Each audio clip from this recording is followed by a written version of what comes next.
My name is George Rusznak. I was born in Budapest, Hungary, in 1938. And my memories of that time are dominated by a, a constant sense of fear.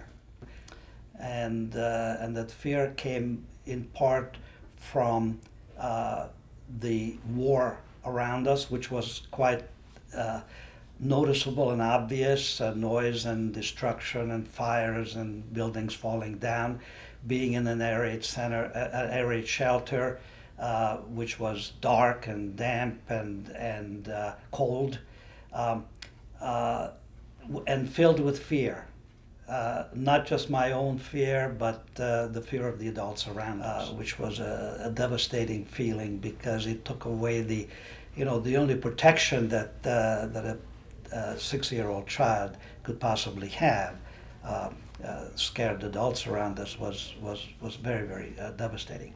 So though that's the context, that's the memory I have of that period of time, in which some of the incidents occurred that led to my survival. The time when I got sick, I had dysentery, which is not a fatal illness if it's treated, but we had no medicine. At this time, we were already in the ghetto where our movements were restricted. And my mother left the ghetto during the day to try and find medicine for me. She took her yellow star off and went out into the city at times when she was not supposed to be. She got caught and was taken to a staging area where the Jews were being held in waiting for transports to take them to the concentration camp.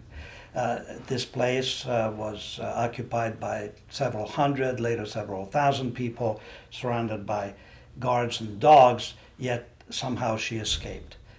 She escaped because she knew that if she doesn't come back to us, my sister and I will certainly perish. So she came back, but she didn't have the medicine. So she had to try again, and she tried the second time with the same result, and she's managed to escape again. So this was a remarkable accomplishment because hardly anyone escaped from that area, and yet she did it twice. She came back again without the medicine, and she didn't try again because she figured her luck would probably run out. So she contacted somebody and obtained the medicine, and I got better, and so that was a level of survival for me.